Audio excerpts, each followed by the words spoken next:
नमस्कार मंडळी, मी साक्षी दिलीप माने, महानगरी टॉक्स मधून. आणि आज आपल्यासोबत एक प्रसिद्ध कलाकार आहेत ज्यांचं नाव पांडुरंग गुरव आहे. त्यांनी राष्ट्रीय नाही तर आंतरराष्ट्रीय स्तरापर्यंत जाऊन त्यांची कला सादर केली आहे. तर आज आपण त्यांच्याशी संवाद साधूया. तर सर नमस्कार, तुम्ही आल्याबद्दल धन्यवाद. नमस्कार. तर सर, तुमचं मूळ गाव कोणतं? मूळ माझं गाव सांगली जिल्हा. सांगली जिल्ह्यामध्ये वाटेगाव हे माझं मूळ गाव आहे आणि आम्ही गुरव आहे. मंदिराची पूजा अर्चा करणारे आम्ही पारंपरिक गुरव आहे. आणि गुरव असल्यामुळं त्याच्यामध्ये तुम्ही पोवाडा घ्यायचा विचारात आहे. आदि नमन शिव शंभोला,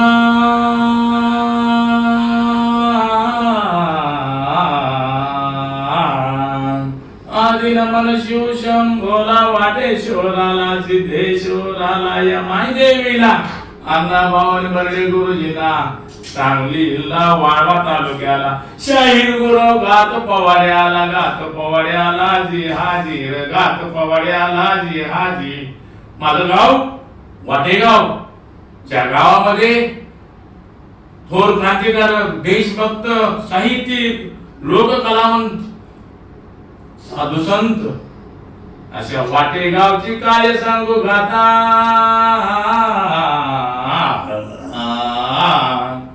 अशा वाटेगावची काय सांगू गाथा. एकवितो माता वाहते नदी भोगावती, वाहते नदी भोगावती, कृपातीची साऱ्या गावावरती रजी, कृपातीची साऱ्या गावावरती रजी. वाटेगाव सांगली जिल्ह्यातलं भोगावती नदीच्या काठी भगवान शंकराचं पाटेश्वराचं मंदिर आहे. आणि त्या मंदिराची पूजा अर्चा करण्याचं भाग्य पूर्वंपारित चालत आलेली रूढी ही आम्ही गुरव समाज जतन करतोय. याच्या अगोदर माझे वडील त्या ठिकाणी देवाची पूजा अर्चा करण्याचं, सेवा करण्याचं कार्य ते करत असतात. आणि त्यावेळेला पहाटे म्हणजे दिवसातून या वाटेश्वराची 3 वेळा पूजा होते. 3 वेळा पूजा झाल्यानंतर ही आरती झाल्यानंतर गावकऱ्यांना संदेश देण्यासाठी हे संदेश हे वाद्य आहे. म्हणजे शिंग म्हणतो गावाला, ग्रामीण भागामध्ये शिंग वाजवून आरती झाल्यानंतर गावकऱ्यांना एक संदेश पोहोचतो की आता आपल्या पाटेश्वराची पूजा अर्चा झालेली आहे. म्हणून हे शिंग वाजवून आपण त्या ठिकाणी संदेश दिलो. ही कला म्हणजे कोणाकडून रुजू झाली? ही कला माझ्या वडिलांकडून माझ्याकडे आली. मी 4थीला शाळेला असल्यापासून ही कला जतन करत आहे. की म्हणजे 4थीला शाळेला असल्यापासून परत 7वी पर्यंत आलो. त्याच्या पुढे असंच वाजवत प्रवास चालू झाला माझा. आणि हा प्रवास नंतर 7वी पर्यंत शिक्षण झाल्यानंतर परत 10वी पर्यंत झालं. 10वी नंतर मुंबईला आलो. मुंबईमध्ये घाटकोपरमध्ये, नंतर घाटकोपर नंतर कांदिवलीला आल्यानंतर मला या तुतारीला जास्त ओळख निर्माण झाली. आणि त्या ठिकाणी शंकराचं मंदिर आहे. त्या मंदिरामध्ये दररोज मी प्रॅक्टिस करायचो नोकरी करून. चाळीमध्ये राहतो आणि चाळीमध्ये राहत असल्यामुळे घरात प्रॅक्टिस करत असताना आजूबाजूचे लोक चिडचिड करायचे, रागराग करायचे. पण जेव्हा 2010 साली मला निमंत्रण आलं मॉरिशस मराठी मंडळाचं, त्यावेळेला मॉरिशसमध्ये जाऊन आल्यानंतर तीच लोक हार तुरे पुष्पगुच्छ घेऊन माझ्या स्वागताला तयार होते.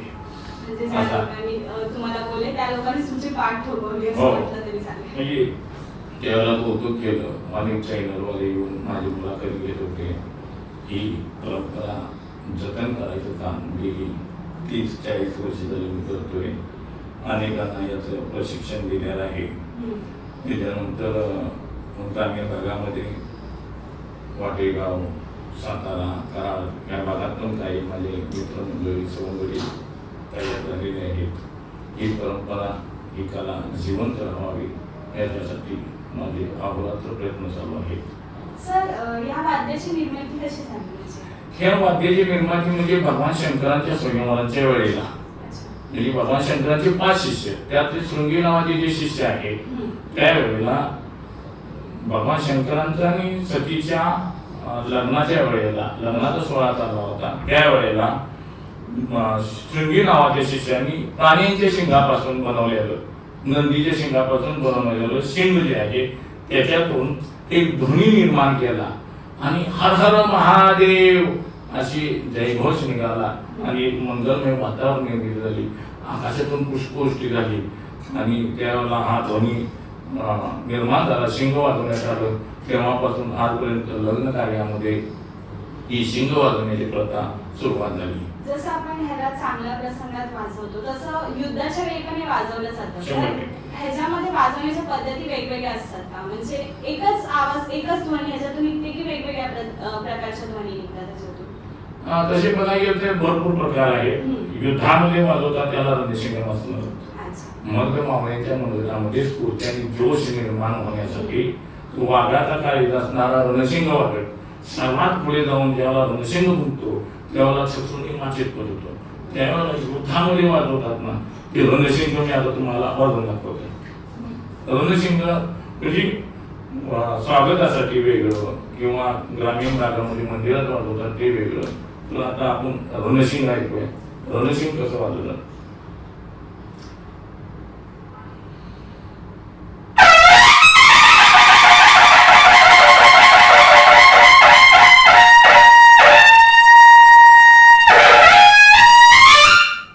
हे रणशिंग. म्हणजे ह्याच्यामध्ये वेगवेगळे प्रकार असतात. वेगवेगळे प्रकार आहेत. आणि तुम्ही जे शंख वाजवतात तर त्या शंखाची पण काहीतरी एक वेगळी गुण असतील, म्हणजे आजकाल बाजारामध्ये अनेक शंख असतात तर त्याच्यामधलं खरं कोणतं आणि खोटं कोणतं कसं ओळखायचं? शंख हा नैसर्गिक उत्पत्ती भगवंतानं मला किंवा या निसर्गानं आपल्याला दिलेली आहे.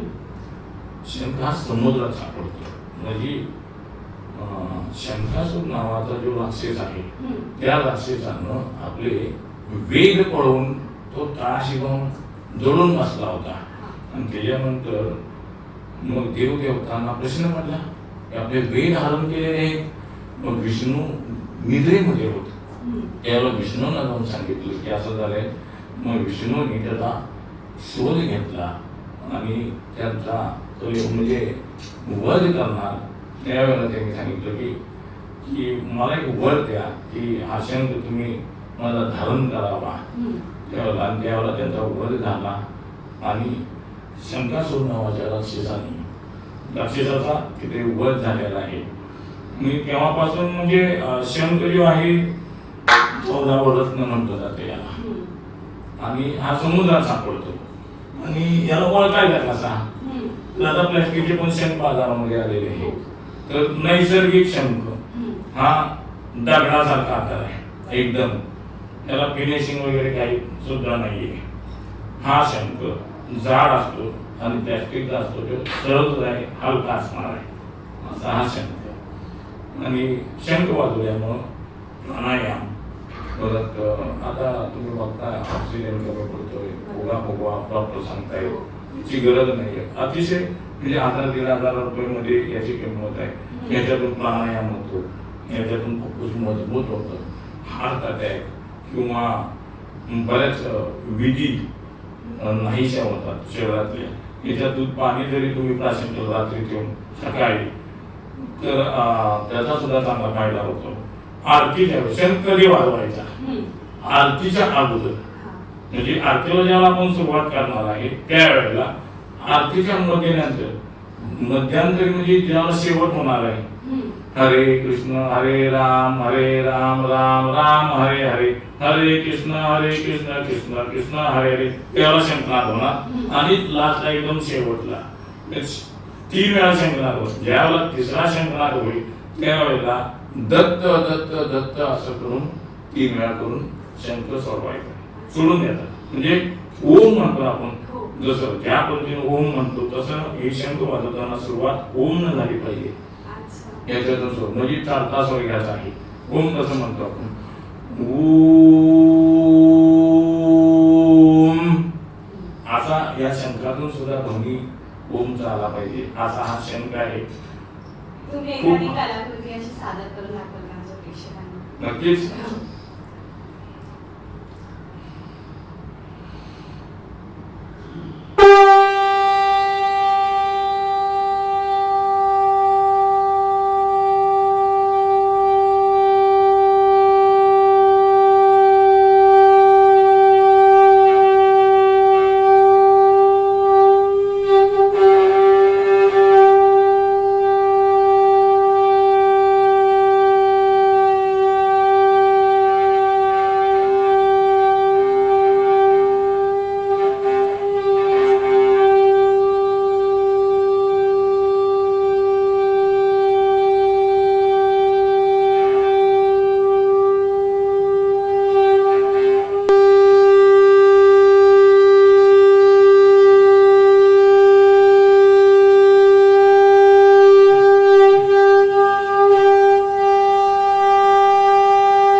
प्राणायामाचा प्रकार हा यामधून मी सादर केलेला आहे. तुम्ही नाण्या म्हणता किती मिनिटं वाजवलं, म्हणजे सहजा कोणाला इतकं जमत नाही आणि तुम्ही नाण्या म्हणता 1-2 मिनिटाच्या वर वाजवलं असेल. बघा, आपण साधू संत नाहीये, हो. आपण सामान्य व्यक्तिमत्व आहे, तरी सुद्धा आपण हा प्रयत्न केलेला आहे की म्हणजे ध्यान म्हणतो ना आपण, ध्यान, प्राणायाम किंवा योग साधना जर ही तुम्ही जर केली तर हे 100% साध्य होणार. पण आता हल्ली ह्या धगधगीच्या जीवनामध्ये वेळ होणार आहे आणि एवढा वेळ नसल्यामुळं तिथपर्यंत काही लोक पोहोचू शकत नाही.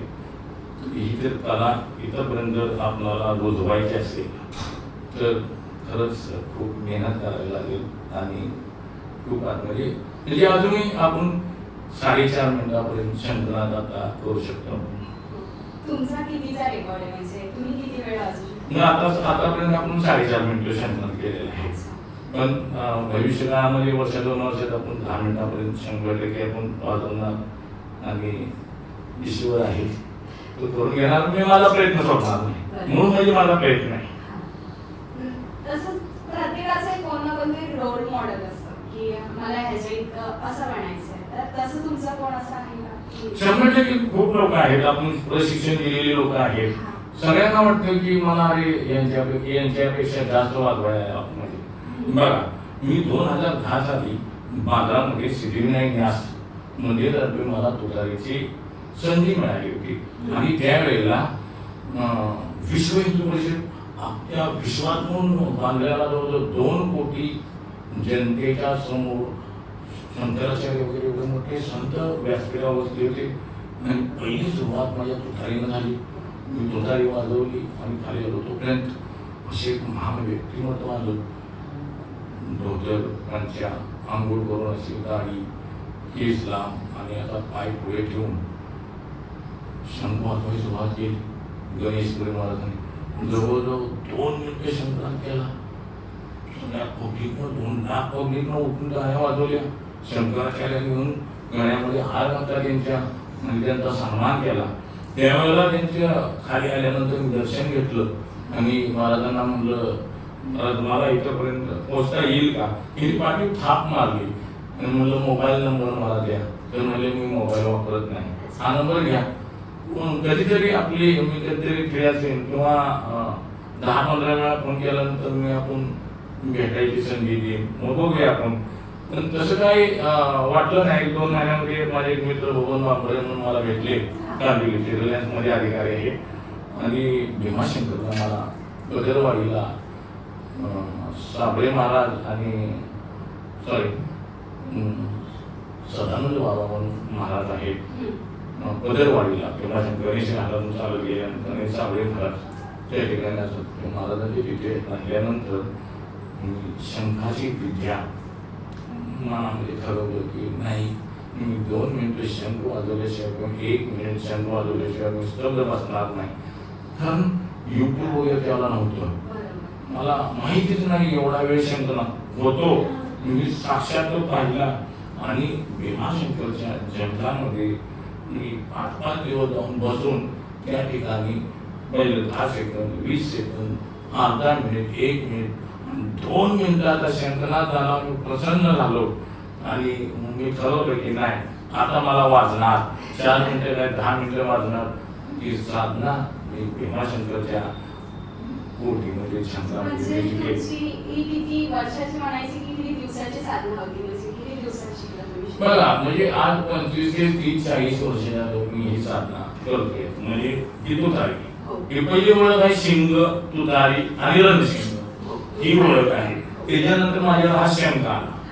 शंख आल्यानंतर पुन्हा अजून काय करू शकतो आपण?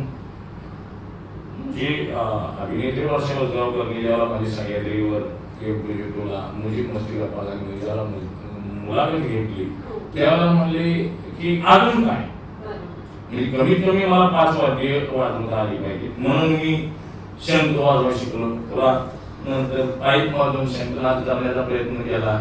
पेटा बांधायला शिकलो. त्याच्यानंतर एका वेळी 2 शंखनाद करणार आहे. त्याच्यानंतर मी नुसता तुतारी वादक म्हणून राहणार नाही, मला शाहीर बनायचं आहे. म्हणून मी सुरुवात जरा शाहिरीच्या माध्यमातून केलेले, तो गवाळा काही दिवसातून आपण येईल काय. तुम्ही म्हणता की पाईप मधून पण आवाज, पण कसा म्हणजे कशा प्रकारे बरं ना. आवाज येतो? तुम्ही- पाईप मधून मी प्रयत्न करणार आहे, थोडाच वेळ घेतो. हो हा. चालेल.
राष्ट्रीय नाही तर आंतरराष्ट्रीय प्रवास सुद्धा केलाय, तर त्याच्याबद्दल तुम्ही काय सांगाल?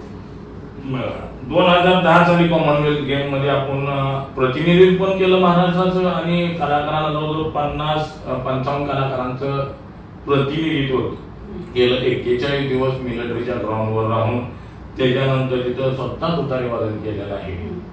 काय हा ड्रेस मानत आता ड्रेस बदल होत्या बघा, पगडी म्हणजे छत्रपती शिवाजी महाराजांच्या काळामधला मावळा जरी वार झाला तरी ह्या पगडीवर झाला तरी डोक्याला लागणार नाही. त्याच्यानंतर हा गंध लावलेला आहे कपाळाला टिळा, शिवतत्व जागृत आहे, शिवतत्व. त्याच्यानंतर कानात कुंडलं आणि मोठ्याची माळ आहे. हा मावळा हा गरीब नव्हता, ही श्रीमंतीचं प्रतीक आहे. त्याच्यानंतर हा 12 बंदी ड्रेस आहे, हे 6 बाहेर 6 आतमध्ये आहे. कमरेला शेला आहे, एकदम टाईट राहणार काय, आणि पायजमा ज्या आतमध्ये चिलकत आहे. जरी सुंदर तलवारीने हे बंद तुटले आतले तुटणार नाही असा हा 12 बंदी ड्रेस आहे माझा. या पोशाखामध्ये जेव्हा आम्ही उभा राहतो मावळ्याच्या त्यावेळेला म्हणजे असं वाटतं की मी खरंच युद्धामध्ये चाललोय, लढायला चाललोय की काय. आणि बाहेरच्या देशात वगैरे गेल्यानंतर किंवा इथे जवळ एक फोटो घेऊ का, एक सेल्फी घेऊ का, म्हणजे शिवाजी महाराजांच्या काळातला मावळा कसा होता हाच मावळा. म्हणजे या पोशाखामध्ये मला पाहिल्यानंतर छत्रपती शिवाजी महाराजांच्या मावळ्याची आठवण 100% होईल आणि ती जागृत ठेवण्याचं मी काम करतोय. आणि तुम्ही जे आता पोशाखाबद्दल सांगितलं तसंच म्हणजे तुमचा म्हणजे आताचा जेवढा प्रवास होता बरोबर, त्या प्रवासामध्ये तुम्हाला अनेक लोक भेटले असेल, तर तुमच्या कलेला असं कोण असं रुजू कोण भेटलं का, म्हणजे त्या व्यक्तीला तुमच्याकडून शिकायची खूप आवड आहे असं तुम्हाला वाटलं? नाही, ग्रामीण भागामध्ये बऱ्याच लोकांना आपण यातून प्रशिक्षण दिलं, यातून रोजगार उपलब्ध झाला. मुंबईमध्ये सुद्धा याची बऱ्याच जणांना अंध आहेत, काही अपंग आहेत, त्यांना काही तुतारी भेट म्हणून दिली, काही ड्रेस लोकांना दिले.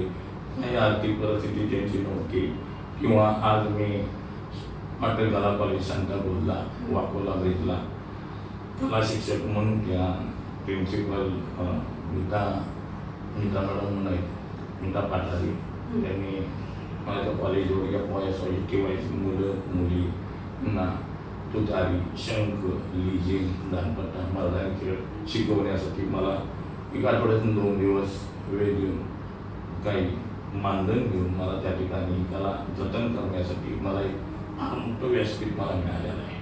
मग या मुलांना आपण कला सादर करण्यासाठी व्यासपीठ देतोय. दुसरी गोष्ट आपण शिवकालीन तुतारी लोककला मंडळाची स्थापना केलेली आहे.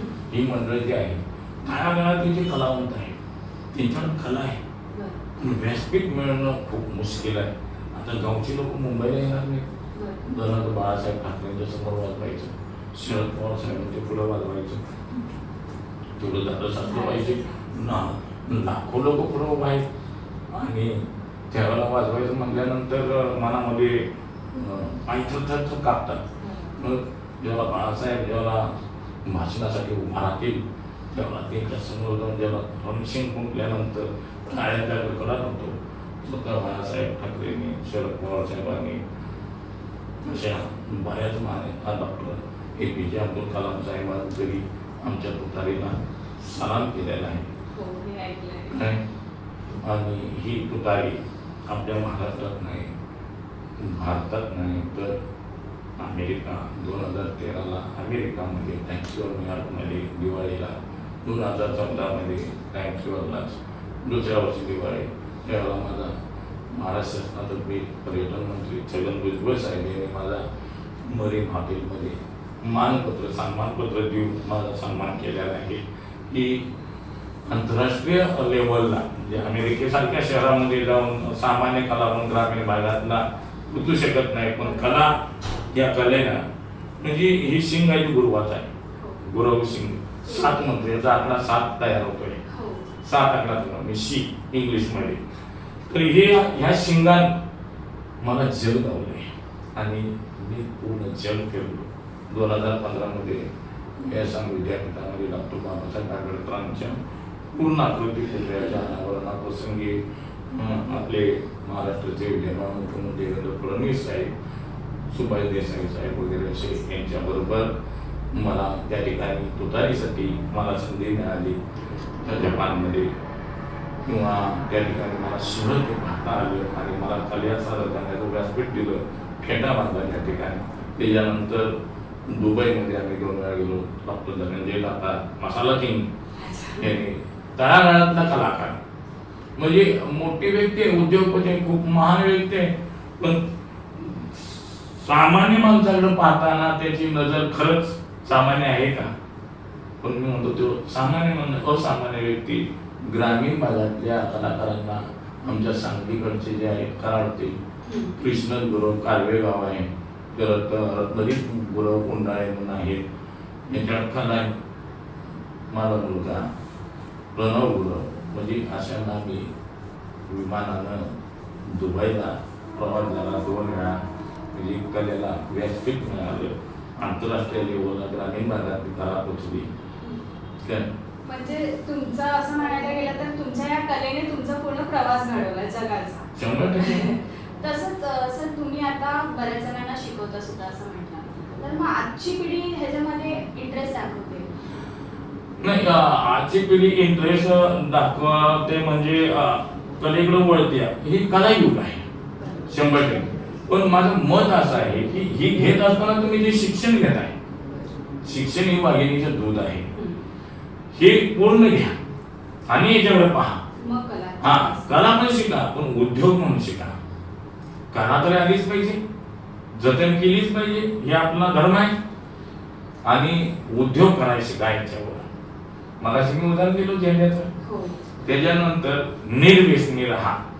म्हणजे 100% निर्व्यसनी राहिलं पाहिजे कलाकारानं, तर त्याचं आयुष्य वाढेल, तर तो छातीमध्ये दम राहील, नाही तर दम राहणार नाही. कारण हे वाजवणं म्हणजे काय सोपी गोष्ट नाही. 100%. पेशन्स असले पाहिजे, श्वासावरती कंट्रोल असले 100%. तसंच सर मुली शिकतायत का ह्या गोष्टी? मुली शिकतायत. आमच्या पाटणगाला कॉलेजमध्ये शांतापुरला मुली तुतारी वाजवायला शिकतायत, शंख वाजवायला शिकतायत. म्हणजे प्रयत्नच करतायत, प्रयत्न करतात. कारण काय कॉलेजचं शिक्षण, कारण कधी आई वडिलांचं दडपण असतं की मुलगी कॉलेजला आहे माझी, ते शिक्षण पूर्ण झालं पाहिजे. त्याच्यातून आठवड्यातनं 2 तास देणार आपण.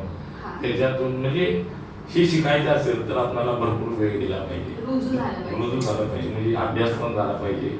तर एखाद्या विषयाला काय म्हणतात फेम न होता किंवा केटी न लागता हे पण बघितलं पाहिजे. दोन्ही गोष्टी बॅलन्स करायला लागते. बॅलन्स केल्या तर 100%. तुम्ही मनावर किती घेताय, मनावर तुम्ही किती गुंबून घेताय, त्याच्यावरती तुमची कला तुमच्या सोबत येणार. नाहीतर तुम्ही टाइमपास करत असाल तर ती कला तुम्हाला येणार नाही. मनापासून जतन केलं पाहिजे. तसंच तुमचे कार्यक्रम होतात बरोबर, तर तुम्ही किल्ल्यांवरती गेलेच असेल तर तिकडचा अनुभव कसा? 100%. रायगडाव, शिवनेरीवर छत्रपती शिवाजी महाराजांचा तिथं जन्म झालाय. त्या भूमीमध्ये वाजवायचं म्हणजे स्फूर्ती आल्याशिवाय राहणार नाही. महाराजांचा जन्म त्या ठिकाणी झालाय, छत्रपतींचा जन्म त्या ठिकाणी झालेला आहे. तिथं गेल्यानंतर अनेक किल्ल्यावर किल्ला चढून जाणे, गड चढून जाणे, मावळा म्हणून तुम्ही कार्यक्रम सुद्धा घेता. मी असं ऐकलं की तुम्ही असं एक सेटअप असतो, जिजामाता म्हणा किंवा शिवराय यांचा सेटअप सगळं तुम्ही पुन्हा असा एक प्रोग्राम अरेंज करता. तर तेव्हाचा एखादा अनुभव तुम्ही आमच्यासोबत शेअर करा. 100% बघा, शिवजयंती ज्याला साजरी होती त्यावेळेला बऱ्याच ठिकाणी आम्ही काय करतो, एक सेट निर्माण करतो. छत्रपती शिवाजी महाराज, राजमाता जिजाऊ, मग ही लोक आणतो कुठून की कोण एस टी मध्ये कंडक्टर आहे, कोण ड्रायव्हर आहे, ग्रामीण भागामध्ये त्यांना आणायचं. तो पोशाख राजमाता जिजाऊ, छत्रपती संभाजी महाराज, लहान मुलगा एखादा शोधायचा त्या लेवलचा त्याला पोशाख, परत सईबाई, पुन्हा मावळे घोड्यावर बसले, कारण तो मोठा सण आहे, शिवजयंती आहे. तसे महाराज कसे असतात, राजमाता जिजाऊ कशा होत्या, सईबाई कशा होत्या, संभाजी महाराज कसे होते, ही सगळे लोक पाहणार आहेत. मग तो पोशाख किंवा तसा रोहा पण असला पाहिजे, झाशीची राणी असणार आहे. आणि त्याच्यानंतर मग मावळे, तुतारी, फेटे, लिजिंग, दानपट्टा, पूर्वांपार, छत्रपती शिवाजी महाराजांच्या काळामध्ये जे कला होत्या त्या कलाकारांना त्या ठिकाणी संधी मिळते कला सादर करण्याची. आणि अशा पद्धतीने आपण ग्रामीण म्हणजे जे साधे कलाकार आहेत, म्हणजे ज्यांना माहितीच नाही अशा महिलांना आपण राजमाता जिजाऊंची संधी देतो, माहिती देतो. एक महिनाभर तुम्ही अभ्यास करा. आणि मंडळ शिवकालीन तुतारी लोककला मंडळातर्फे आम्ही त्यांचा मानपत्र देऊन त्या शाखेमध्ये जाऊन त्यांचा सन्मान करतो. त्यांची आठवण आयुष्यभर आहे. म्हणजे भिंतीवर आल्यानंतर कोण जरी घरी आपल्या आल्यानंतर मी राष्ट्रमाता राजमाता जिजाऊंची भूमिका केलेली आहे आणि ती मला सप्रेम भेट आणि भूमिका केल्याबद्दलचं मानपत्र मला मिळालेलं आहे. म्हणजे तुमचं मानपत्र देण्यामागचा नेमका हेतू काय होता? म्हणजे नेमका हेतू काय? मानपत्र देण्यामागचा मुख्य उद्देश म्हणजे ज्या सामान्य महिला आहेत त्यांच्यामध्ये त्यांना पण असं वाटतं की आज बघता पिक्चर मध्ये, नाटकामध्ये, इतर ठिकाणी त्या जिजाऊ होतात आणि मग आपल्या ज्या सामान्य महिला आहेत पण त्यांना ही संधी कधी मिळणार, त्यांना पण कुठतरी व्यासपीठ मिळालं पाहिजे. म्हणून त्यांना ते एक संधी द्यायची, मान देण्याची आवश्यकता नाही त्यांना. काय एक मानपत्र म्हणजे त्यांच्या आयुष्यात फार मोठा आनंद आहे.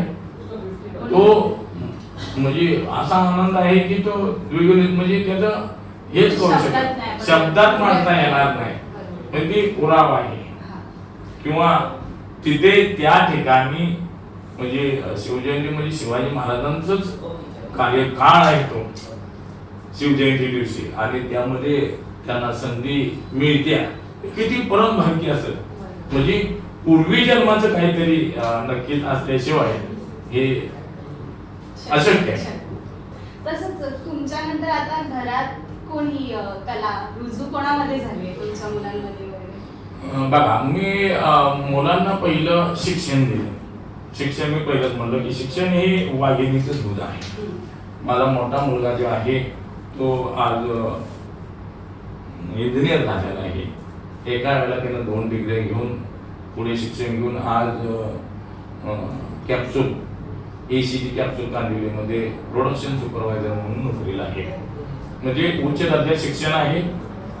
शंख ही कला त्यानं घेतलेली आहे. पण कसं की नोकरी म्हणजे शिक्षण पहिलं आहे आणि नंतर कला. आता लहान जो आहे प्रणव म्हणून त्यानं काय केलंय की ग्रॅज्युएशन करून MS करतोय आता. पण गेल्या 2 महिन्यापासून मी पाहतोय त्याच्याकडे की माझ्या पावलावर पाऊल ठेवून आज तो नॉनस्टॉप 2 मिनिटं शंखनाद करतोय. मला एवढा आनंद झालाय की खूप मी आनंदी आहे. का तर माझ्या माग माझी पिढी जी आहे कुठंतरी लोकपावत्याला काय लोकपावत्या की काय ही मनामध्ये भीती होती, पण त्या माझ्या मुलानं ती उचललं. म्हणजे नेमकं घरात वाजवत असताना प्रॅक्टिस करत असताना किंवा त्यांना मान सन्मान मिळत असताना बाहेरच्या देशामध्ये किंवा त्याला सुद्धा दुबईला संधी मिळाली होती. मग त्याला मिळाल्यानंतर अरे माझ्याकडे ही कला बघितल्यानंतर मी वाजवल्यानंतर खरंच टाळ्या पडल्या पाहिजे. म्हणजे आज तो 2 मिनिटं शंकनाद करतोय म्हणजे खूप मी आनंदी आहे. हा म्हणजे माझी कला जी आहे, माझी परंपरा आहे, चालवण्यासाठी माझा मुलगा तयार झालेला आहे. पण तो MSc हे पुढे शिक्षण घेऊन म्हणजे त्यांनी दोन्ही बॅलन्स केलंय. पहिले शिक्षण. आणि असं नाही वाटत का आता ही कला कुठे लुप्त होते की लोकांमध्ये रुजू होते? तुमचं काय म्हणणं आहे? नाही, लुप्त होत नाही. आपण प्रयत्न करतोय त्याच्यासाठी. शाळा कॉलेजमध्ये जातोय विविध ठिकाणी. मग डोंबिवलीमध्ये शाहीर विजय तामणकर म्हणून आहेत, त्या ठिकाणी 4थी 5वी 7वीची मुलांना वर्ग असतो कलेचा. त्या कलेमध्ये जाऊन आम्ही तुतारी, छोटी तुतारी आहे ती दिलेली आहे. शंख आहे, ही पाईप मधनं आहे, मुलांना मार्गदर्शन करतो. आणि छत्रपती शिवाजी महाराजांच्या काळामध्ये आपण फक्त टीव्ही मध्ये पाहतोय, पण आज समोर हा ड्रेस परिधान करून मावळ्याचा समोर तो माणूस पाहतोय. म्हणजे ते 350 वर्षापूर्वीच्या काळाच्या पाठीमागे ते गेलेले. आज हा शिवाजी महाराजांचा मावळा अनुभव समोर मिळतोय. टीव्हीला ऐकला असेल, रेकॉर्डिंग ऐकलं असेल, समोर ऐकतोय तुतारी वाजवताना. आणि ते ऐकल्याच्या नंतर अंगावर शहारे निर्माण होत आहेत. आणि मग शिवाजी महाराजांच्या काळामध्ये प्रवास कोणीतरी युट्यूबला आपलं व्हॉट्सअपला काहीतरी एक न्यूज फिरत होती की कोणते शिक्षक आहेत त्यांनी विद्यार्थ्यांनी विचारलं होतं कुणी कुणाच्या हातावर तुरी दिली. म्हणजे इतिहास हा आपला खरंच शिकवणं खूप शिक्षकांना माहिती असलं पाहिजे आणि विद्यार्थ्यांना तो शिकवला पाहिजे. छत्रपती शिवाजी महाराजांनी. बरोबर ना? म्हणजे शिक्षकांनी लोकांना आपल्या मुलांना सांगितलं पाहिजे की काय एक्झॅक्टली इतिहास आहे आणि तो तुम्ही लोकांपर्यंत पोहोचवताय. हे तुम्ही त्यांचं एक माध्यम आहे. तसंच एक कलाकार म्हणून तुमची काय इच्छा आहे? कलाकार म्हणून काय ही आता अजूनपर्यंत मी ही कला जतन केली आहे.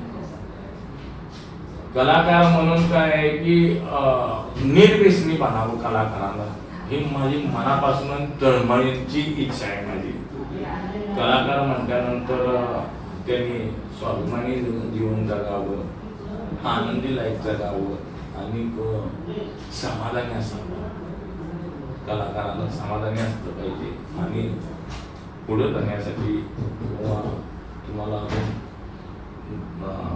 गड जिंकायचे असतील आयुष्यामध्ये तर गड जिंकत असताना त्या गड्याच्या ज्या पायऱ्या आहेत त्या न थकता तो चढत गेला पाहिजे. तुम्ही आता नाही म्हटलं तरी तुम्ही पण गडाच्या पायऱ्या न थकता चढताय. तर आता तुमचं म्हणजे नाही म्हटलं तरी खूप वर्षाचा प्रवास आहे. तर या प्रवासामध्ये अशी एखादी खंत किंवा अशी एखादी गोष्ट जी तुम्हाला मनाला लागली किंवा ती तुम्हाला सांगावीशी वाटते लोकांना, तर ती कोणती असेल? 100%.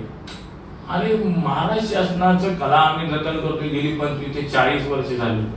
हे कलाकार आहे रक्तमाताची, यांना 2250 2,500 रुपये मानधन दिलं जातं. काय होतं या 2,500 शासनानं जरा तरी कलाकाराचा विचार करा. कमीत कमी 5,000 रुपये तरी केले करायला पाहिजे कुठलंही शासन असो. कलाकारांना त्या कलेची दाद म्हणून जर 2,500 रुपये महिन्याला मिळत असेल तर त्याचा उपयोग नाही. कारण मानधन हे कलाकाराला समाधानकारक मिळालं पाहिजे.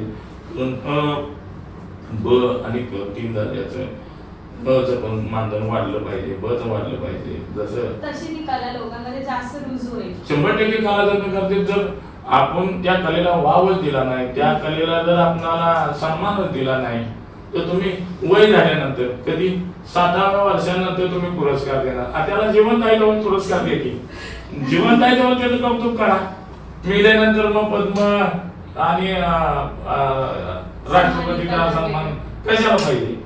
त्याला जिवंतपणे तो एवढी देणं 40 वर्ष 50 वर्ष कला जतन करतोय, मेहनत घेतोय.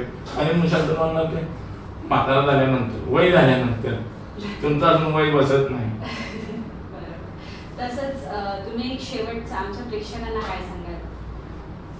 नाही, प्रेक्षकांना मी एकच सांगू शकतो की ही कला जतन करत असणाऱ्या कलाकारांना पाहताना ज्या नजरेतून तुम्ही पाहणार आहात तो ज्याला त्याला जतन करत असेल किंवा वाजवेत असेल त्याला प्रोत्साहन द्या. आणि कलाकारांना पण असं म्हटलं पाहिजे की तुझं मुख्य मुद्दे व्यसन निर्व्यसने असलं पाहिजे. स्वच्छ सुंदर असा पोशाख परिधान करून आम्ही का वाजवतोय, कशासाठी वाजवतोय, कुठे वाजवतोय याचं भान ठेवलं पाहिजे. आणि रसिक मायबापांना माझे मनापासूनची इच्छा आहे कलाकाराला त्याच्या कलेला दाद द्या आणि जतन करण्यासाठी त्याला वाव द्या, संधी द्या.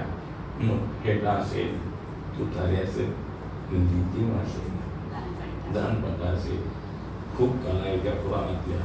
छत्रपती शिवाजी महाराजांच्या काळामध्ये मर्दमावळ्यांच्या मंदिरामध्ये स्फूर्ती घेण्यासाठी रणशिंग म्हटलं जात आहे. परत छत्रूच्या गोटामध्ये काय घडतंय, काय शिस्त आहे, गोंधळी हस्तकलेच्या माध्यमातून ते जतन करण्याला वासुदेव, परत शाहीर पोवाड्याच्या माध्यमातून संदेश पोहोचवत आहे. ही कला जतन झाली पाहिजे. शासनानं रसिक मायबापांनी यांना चांगली संधी दिली पाहिजे आणि ही कला जतन झाली पाहिजे. कारण ही जतन का नाही होत नाही का तर याला योग्य मानधन मिळत नाही. आणि ते जर मिळालं योग्य मानधन किंवा त्यांनी पण प्रयत्न केला पाहिजे. ही शिवाजी महाराजांची पुरातन कला आहे. त्याच्यासाठी आपण रात्र प्रयत्न करून धडपड करून मेहनत करून पुढे आणूया आणि लोकांना जागृत करूया. म्हणजे एक शाहीर कलाकार बनायचं असेल तर एवढी मेहनत तर रुजू व्हावं लागेल त्या 100%. सर खरंच खूप छान वाटलं तुमच्याशी बोलून. खरा कलाकार कसा असतो हे जर ओळखायचं असेल तर हा इंटरव्ह्यू शेवटपर्यंत लोकांना बघावाच लागेल. कारण कलाकार आपण हे शब्द ऐकतो पण त्याला रुजू असलेला व्यक्ती मी पहिल्यांदा बघितला. तर थँक्यू तुम्ही तुमचा मौल्यवान वेळ दिल्याबद्दल. धन्यवाद. तसंच तुम्हाला ह्या इंटरव्ह्यू मधून कलाकार त्याची असलेली कला ह्याबद्दल अनेक गोष्टी समजल्या असतील. अशाच इन्फॉर्मेटिव्ह अशाच इंटरेस्टिंग गप्पांसाठी आम्हाला फॉलो करा. धन्यवाद. मी खूप आभार आहे आपला वार्ताहर चॅनलचा, वार्ताहर यूट्यूब चॅनलचा मनापासून आभारी आहे. आपण आम्हाला बोलवलं या ठिकाणी. माझं जे ग्रामीण भागातलं साधी बोलीभाषा आहे साधी नाही सर, त्या भाषेला तुम्ही मला एक व्यासपीठ दिलं त्याच्यातून मनापासून मी आभारी आहे. धन्यवाद. जय हिंद, जय महाराष्ट्र, जय शिवराय, छत्रपती संभाजी महाराज की जय. राष्ट्रमाता राजमाता जिजाऊंना मानाचा मुद्रा करून, छत्रपती शिवरायांना मानाचा मुद्रा करून मी पुन्हा एकदा रणशिंग फुंकून आपण या कार्यक्रमाची